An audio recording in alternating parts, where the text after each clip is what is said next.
One of the most effective ways that we can build the pelvic floor integrity is from the ground up.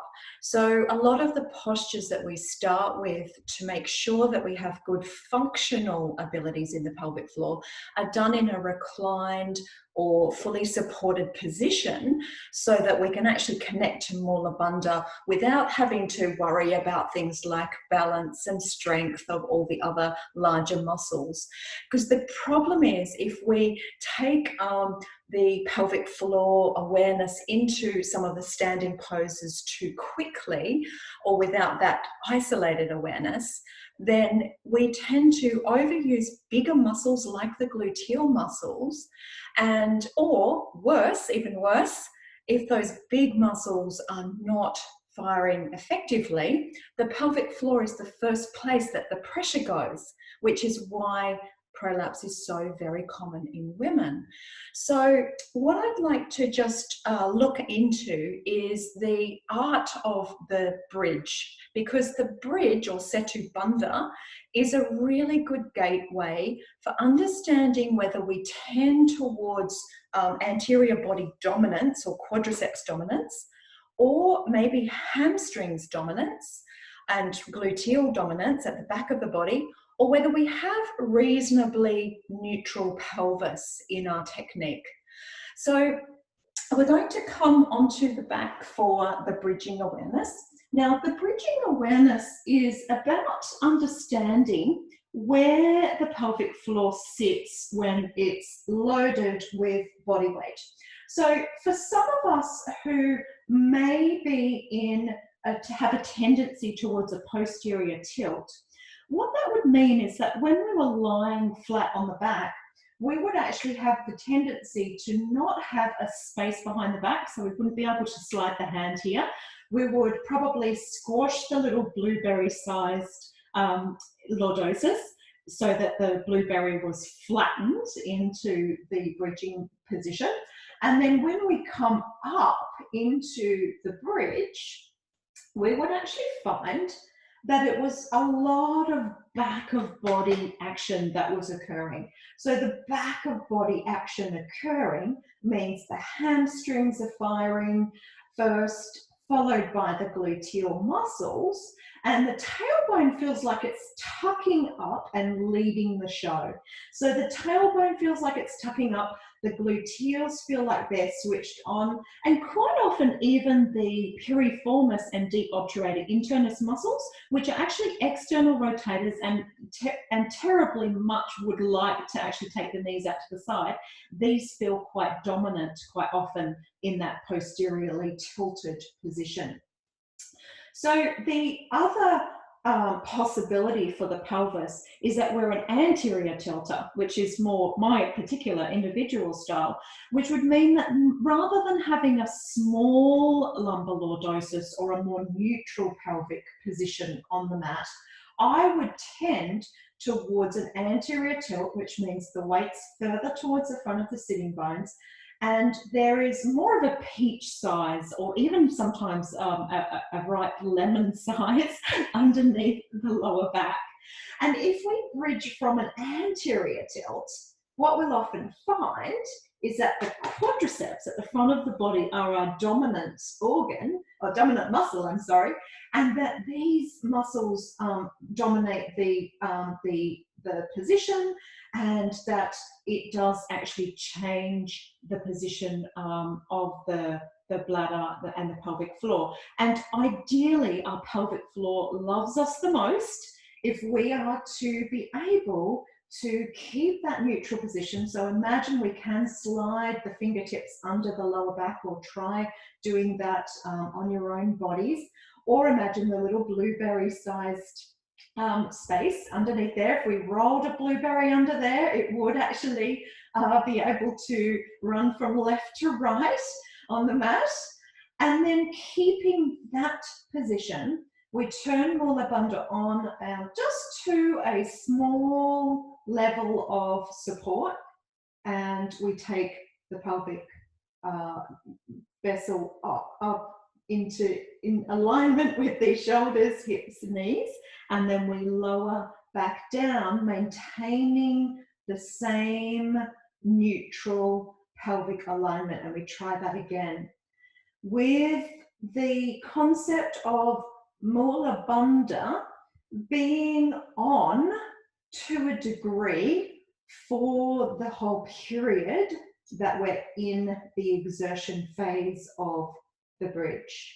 And the reason why we want Mula Bandha to be on to a degree, maybe somewhere between 10 to 30% awareness of that gentle lift into Mula Bandha, is because we are in an exertion-based activity which will generally tend to mean that we would bear down towards the pelvic floor on the lifting phase of that activity.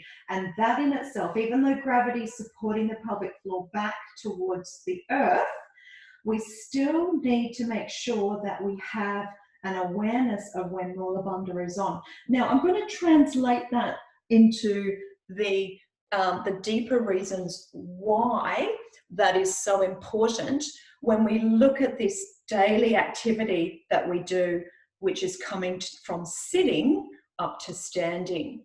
So we're going to look at the sitting up to standing from the chair here. Now, sitting up to standing is something we do every single day, multiple times. So an asana class becomes an opportunity for us to actually strengthen the correct muscles in the body and to be able to make sure that we're prolapse friendly in our day-to-day activities, so that when we translate that on to the mat and off the mat, we have good awareness of it. Even if there is a prolapse present, the people in our class are not making it worse during our class, and they're actually going off into their everyday life and recruiting muscles that support a healthy pelvic floor. So when we look at the action of sit to stand, a very similar thing, a phenomenon is, really present in the pelvis. So we can actually come into our sit to stand with a real anterior tilt.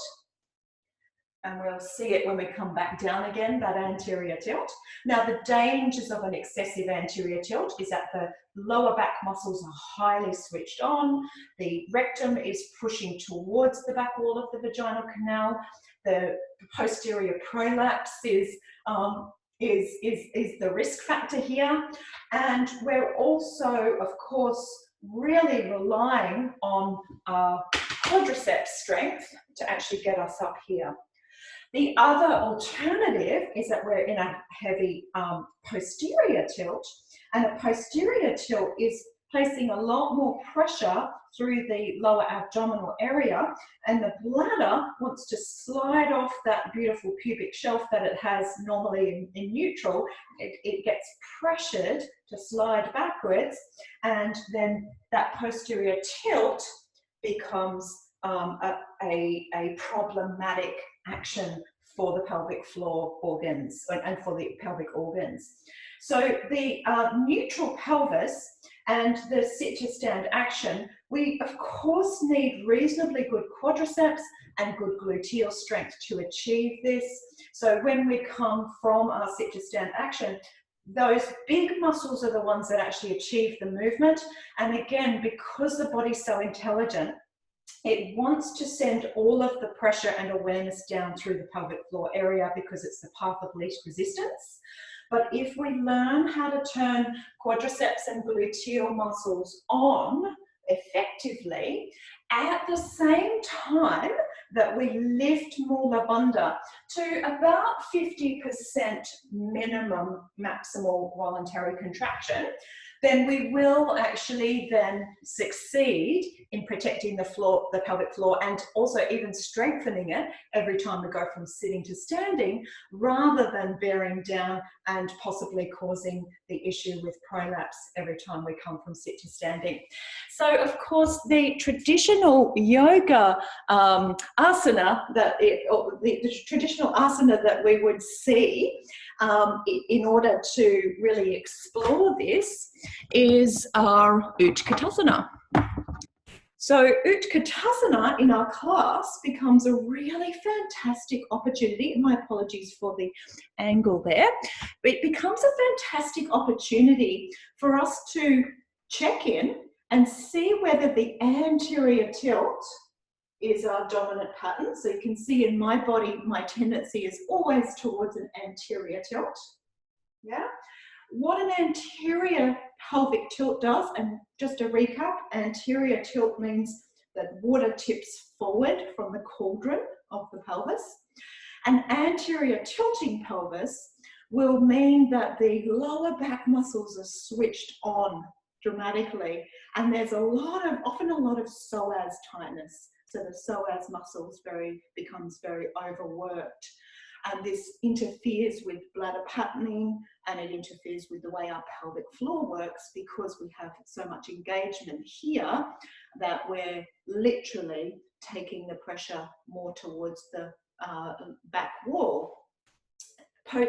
Contrary to that is our posterior tilt, where we lose the lordosis and the water tips backwards, and we come into Utkatasana through the posterior tilt, which basically really pushes the tailbone down. It switches us on into a prolapse position for the bladder, because usually the tummy muscles are being held very strongly, the bladder slipping off the pubic shelf. So the Utkatasana integrity can actually be really felt well, especially in pelvic neutral, when we take a block and we place it between the thighs, and we just switch on the adductor muscles lightly, so that we can also keep a check on the muscles around the gluteal area, like piriformis and obturator internus, that really want to try and pull the knees apart when we do this position. And we can also keep a check on our mula bandha to make sure that it's actually switched on when we come into the extent of the Utkatasana fierce pose. Because again, if we're in that upright position and we are moving against gravity, and the pelvic floor is required to move against gravity, then we will place it at risk if we don't actually create that awareness of a lift throughout the extent of the posture.